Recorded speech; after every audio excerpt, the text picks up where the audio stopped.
The Boy Without a Home. On a frigid December night in 1985, the staff at St. Mary's Children's Home in Chicago heard an unusual sound coming from their front entrance.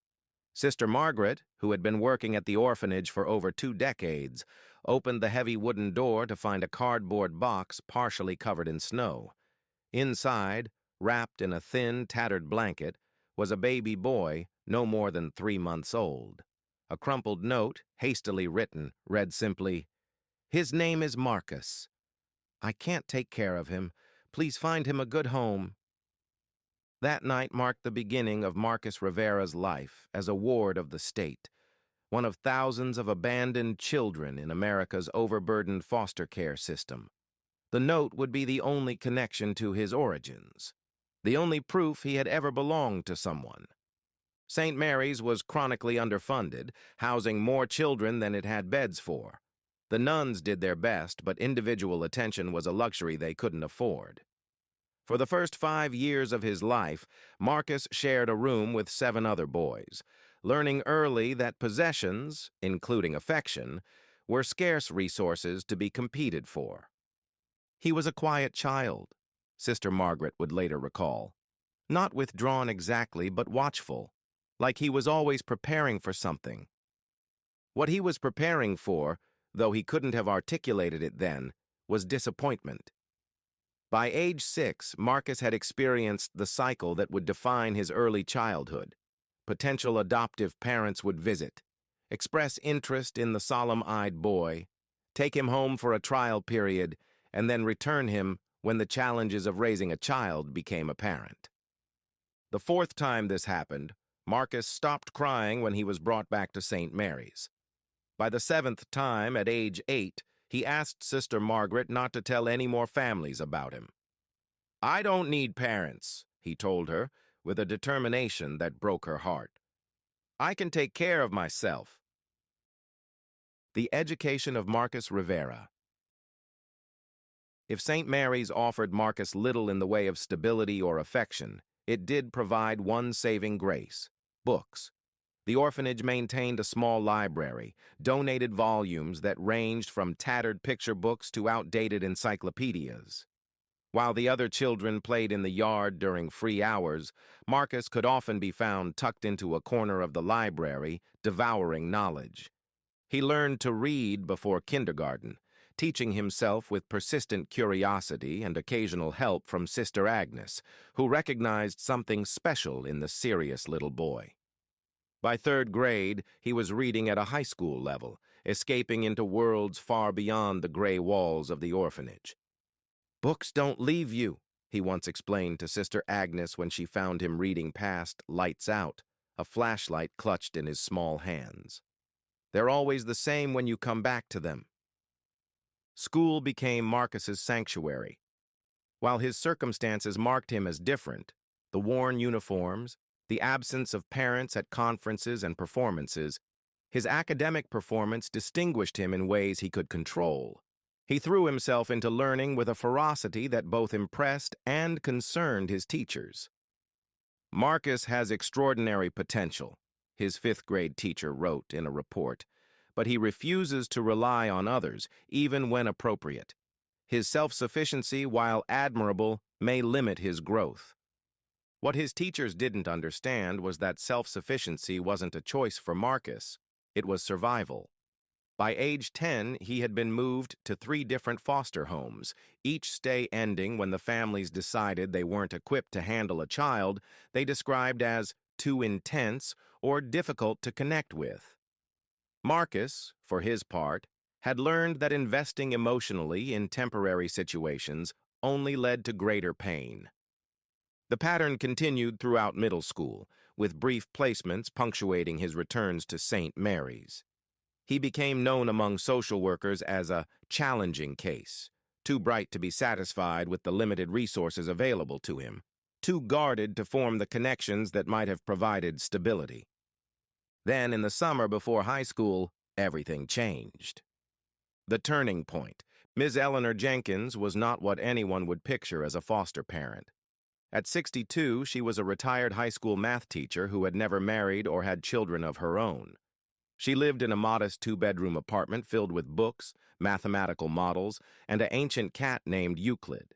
When she approached the agency about becoming a foster parent, the social workers were skeptical. "I'm not looking for a replacement child or a companion," she told them firmly.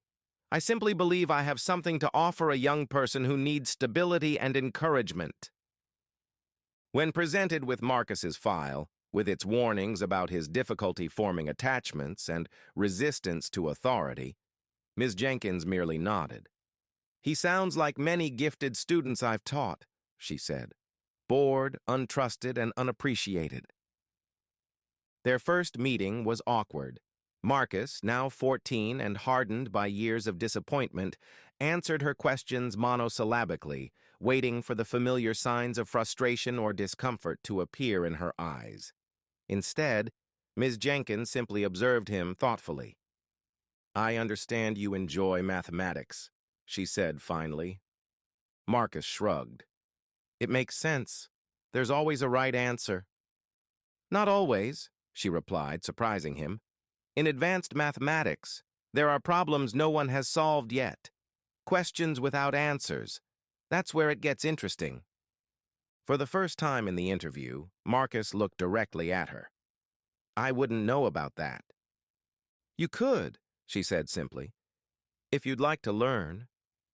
2 weeks later, Marcus moved into Ms. Jenkins's spare bedroom.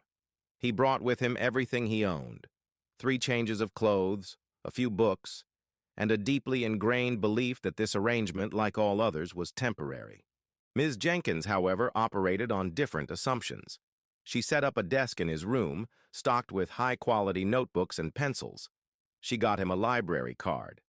Most importantly, she established clear, consistent expectations while respecting his independence. "I expect you to maintain your grades, help with household chores, and let me know where you are," she told him. "Beyond that, your time and thoughts are your own. I won't pry, but I will always listen if you choose to share." The arrangement was so unlike anything Marcus had experienced that he spent the first few months waiting for the other shoe to drop. He excelled in his freshman year, taking advanced classes and staying late to use the school computers for independent research. He kept his interactions with Ms. Jenkins cordial but distant. The breaking point came just before Christmas. Marcus returned from school to find Ms. Jenkins collapsed on the kitchen floor, her breathing labored, her face ashen. Without hesitation, he called 911, rode with her to the hospital, and stayed by her bedside until she regained consciousness. "Gallstones," she explained weakly when she woke to find him sitting beside her, dark circles under his eyes. "Quite painful, but not serious. You didn't have to stay, Marcus." "Yes," he said quietly, realizing it as he spoke. "I did." That night marked a shift in their relationship. Marcus began to accept that Ms. Jenkins's commitment to him wasn't conditional. She wasn't looking for gratitude or affection. She simply believed he deserved support. For the first time in his life, Marcus allowed himself to trust that someone might not leave. The scholar emerges. Under Ms. Jenkins's steady guidance, Marcus flourished academically. By sophomore year, he had exhausted his high school's math curriculum and began taking courses at the local community college. His focus expanded beyond mathematics to include computer science, a field that was exploding with potential in the late 1990s. "You have a gift for systems thinking," one of his college instructors told him. "You see patterns where others see chaos." What the instructor didn't know was that pattern recognition had been essential to Marcus's survival. In foster homes and at St. Mary's, understanding the unspoken rules and rhythms of each new environment had been his protection against unpredictability. Now, he was applying those same skills to code, creating elegant solutions to complex problems. Ms. Jenkins never pressured him about college applications, but she quietly gathered information, arranged campus visits, and connected him with former students who had pursued similar interests. When the time came, she helped him navigate the financial aid maze, spending hours at the kitchen table completing forms and writing essays. "You could go anywhere," she told him after his SAT scores came back in the top percentile. "Don't limit yourself based on what you think is possible." Marcus applied to 12 schools, including several Ivy League universities, though he remained skeptical of his chances. On a cold March afternoon, he returned from school to find Ms. Jenkins waiting with an unusually large smile and an envelope from MIT. "It came today," she said. "I thought you might want to open it while I'm here." With shaking hands, Marcus tore open the envelope and unfolded the letter.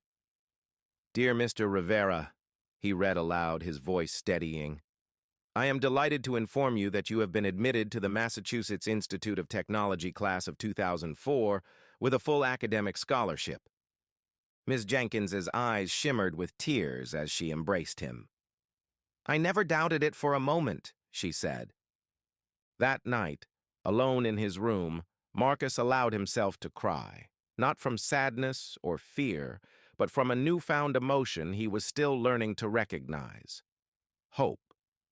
The Valley of Shadows. MIT was unlike anything Marcus had experienced. For the first time, he was surrounded by people who matched or exceeded his intelligence, who spoke his language of algorithms and theorems. The campus hummed with innovation and ambition, and Marcus threw himself into his studies with characteristic intensity.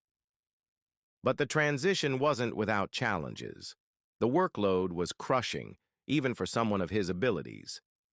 Social interactions remained difficult.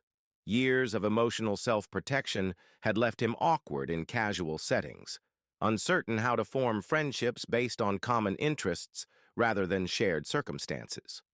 During his first semester, Marcus found himself increasingly isolated, sleeping little and pushing himself beyond reasonable limits. His weekly calls with Ms. Jenkins became lifelines, though he carefully edited his experiences, not wanting to worry her. The crisis came during finals week of his freshman year. After 3 days without sleep, subsisting on caffeine and determination, Marcus collapsed in the computer lab. He awoke in the University Health Center, diagnosed with extreme exhaustion and malnourishment. "This isn't sustainable," the campus psychiatrist told him bluntly. "You're approaching your education as if it's a race to be won rather than a journey to be experienced." Marcus stared at the ceiling. "I can't afford to fail," he said finally. "This is my only chance." "No one is suggesting you will fail," the doctor replied, "but success doesn't require self-destruction."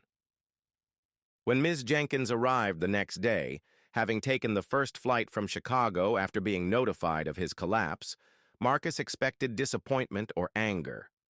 Instead, she sat beside his bed and took his hand. "Did I ever tell you that I failed my first collegiate mathematics course?" she asked conversationally. Marcus blinked in surprise. "No. Indeed, spectacularly. I was so accustomed to being the best that I didn't know how to ask for help when I needed it. Sound familiar?" For the first time, Marcus saw her not as the capable, self-sufficient mentor who had rescued him, but as someone who had faced her own struggles and learned from them. It was a turning point in his understanding of strength, not as the absence of vulnerability, but as the courage to acknowledge it. After his recovery, Marcus reluctantly agreed to reduce his course load slightly and join a study group in his computer science department. To his surprise, collaboration enhanced rather than diminished his work. His classmates brought perspectives he hadn't considered, approaches that complemented his own meticulous methods. One study partner in particular, Lydia Chen, challenged him intellectually and personally. Sharp-witted and socially adept, she persistently drew Marcus out of his shell, inviting him to hackathons and late-night discussions about the ethical implications of emerging technologies. "You think like no one I've ever met," she told him one evening as they debugged code together. "But sometimes you think too much alone." By junior year, Marcus had found his footing both academically and socially. He maintained his exceptional performance while allowing himself occasional leisure, developing friendships that weren't predicated on utility or circumstance but on genuine connection.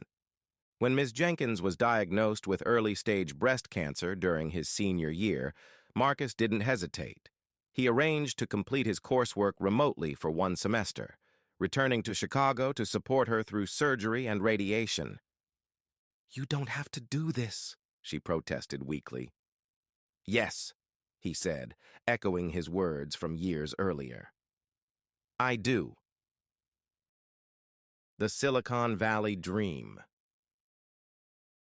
Marcus graduated from MIT with dual degrees in computer science and mathematics in 2004, just as the tech industry was recovering from the dot-com bust and entering a new era of innovation.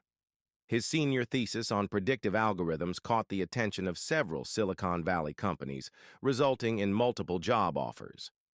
After careful consideration, he accepted a position at a mid-sized tech firm specializing in data security. The role offered less money than some other options, but provided greater autonomy and aligned with his growing interest in privacy protection. "User data is the new gold rush," he explained to Ms. Jenkins, now recovered and proud to attend his graduation. "But few companies are thinking seriously about the ethical implications." His first years in the industry were transformative. Marcus quickly distinguished himself through his ability to anticipate vulnerabilities others overlooked. He rose from junior developer to project lead within 18 months, developing patents and building a reputation as a thoughtful innovator in a field often driven by the mantra, "Move fast and break things." But the corporate environment began to chafe as Marcus watched his work being shaped by market considerations rather than ethical ones. When his team developed an enhanced encryption protocol that would have significantly improved user privacy, only to see it shelved because it might reduce data collection capabilities, Marcus reached a breaking point. "I didn't come this far to be part of the problem," he told Lydia, with whom he had maintained a close friendship since MIT. "But I don't know how to be part of the solution within these constraints." Lydia, now working for a tech ethics nonprofit, offered a perspective that would alter his trajectory. "Maybe you're not meant to fit within someone else's framework. Maybe you need to build your own." The idea took root. Marcus had been developing side projects focused on accessible privacy tools, applications that would allow average users to control their digital footprint without requiring technical expertise. With his savings from 3 years of frugal living in one of the world's most expensive regions, he had enough runway to pursue independent development for at least a year. The decision to leave corporate security wasn't easy. Success had finally given Marcus a sense of stability he had craved his entire life.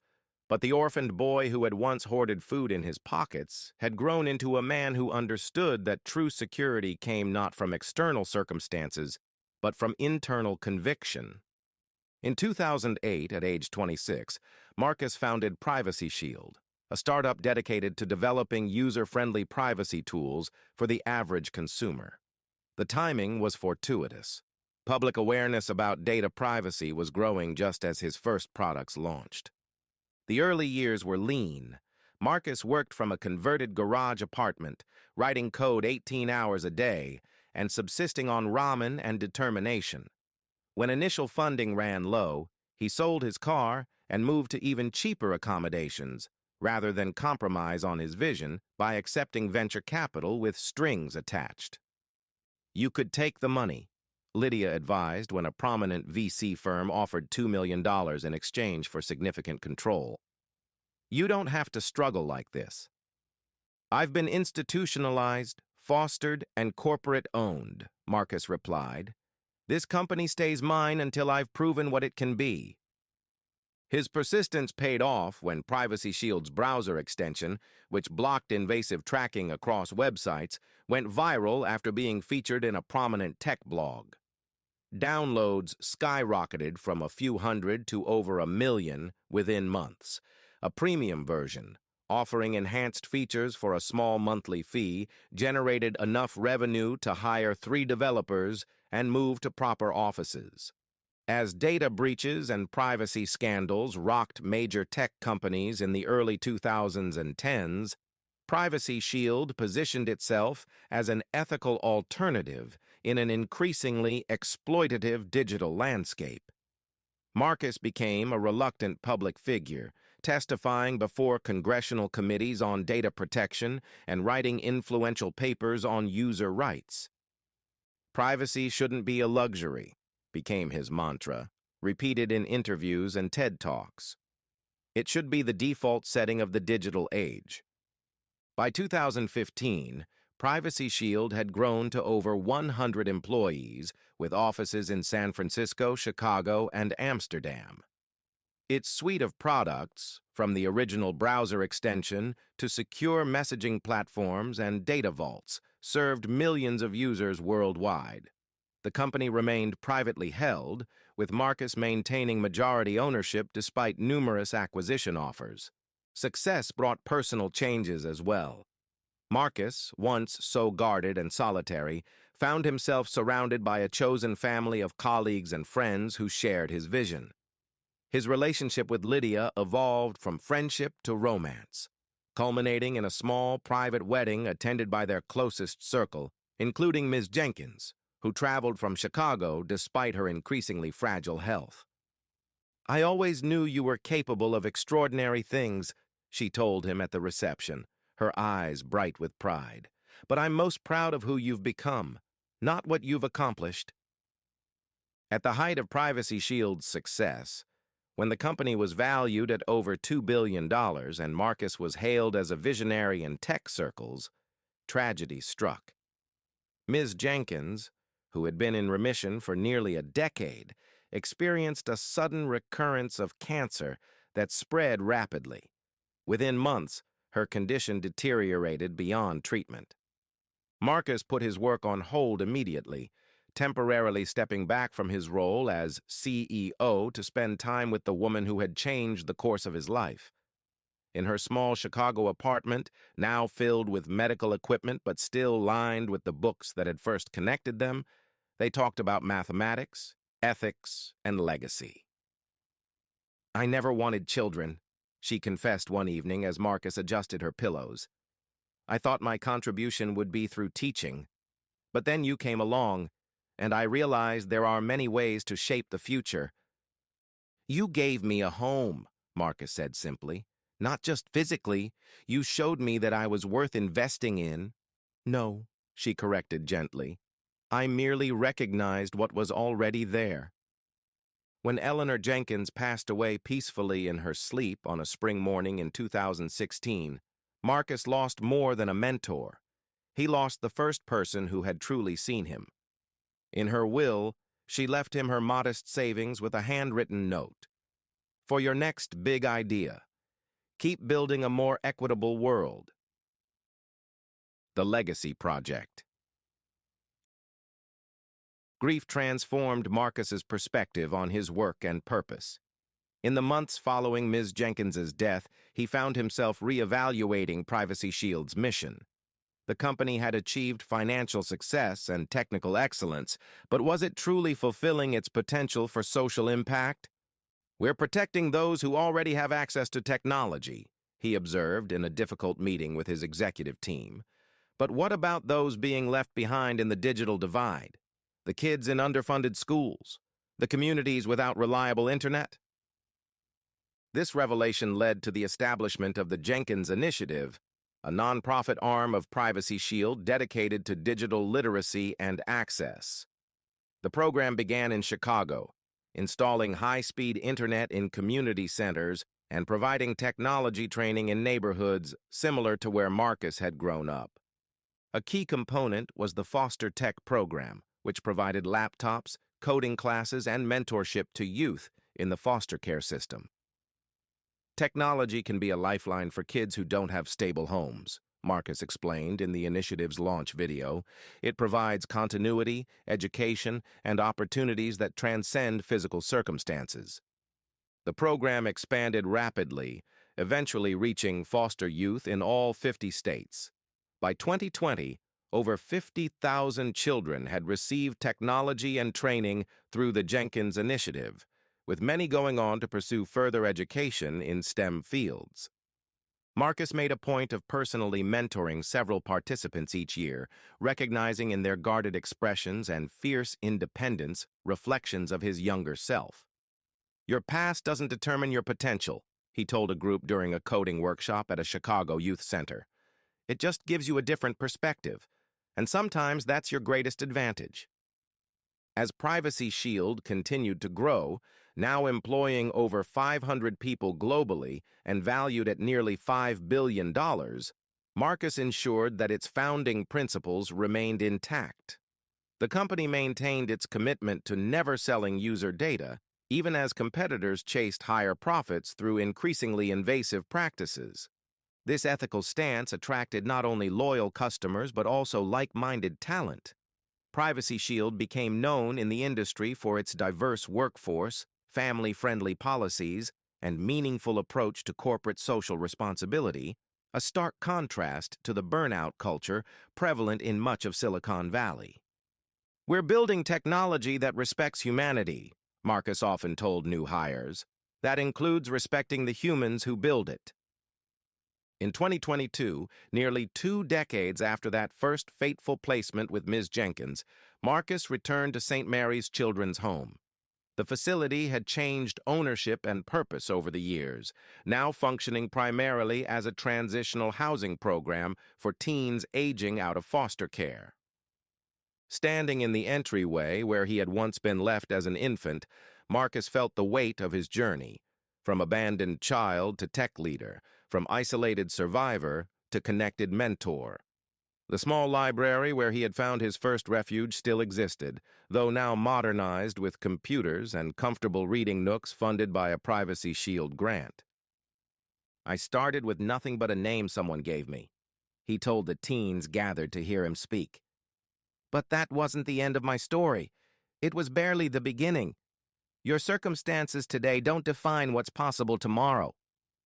After his talk, the program director handed him a worn cardboard box she had discovered while renovating the facility's archives. Inside was the tattered blanket he had been wrapped in as an infant, preserved alongside the original note. "His name is Marcus. I can't take care of him. Please find him a good home." Marcus traced the faded handwriting with his finger, feeling not anger or abandonment, but a strange sense of completion. That desperate plea had ultimately been fulfilled, though not in the way its writer had likely imagined. "Did you ever try to find your birth parents?" a teen asked hesitantly during the Q&A session. Marcus considered the question thoughtfully. "I've had the resources to search for many years," he acknowledged. "But somewhere along the way, I realized that family isn't necessarily about where you begin. It's about who chooses to remain beside you through life's journeys. I found my family along the way." Full circle. Today, at 40, Marcus Rivera leads one of the most respected technology companies in the world. Privacy Shield has expanded beyond its original focus to include educational software, digital citizenship curricula for schools, and policy advocacy for equitable technology access. The Jenkins Initiative has grown into a global foundation supporting digital literacy in underserved communities across 6 continents.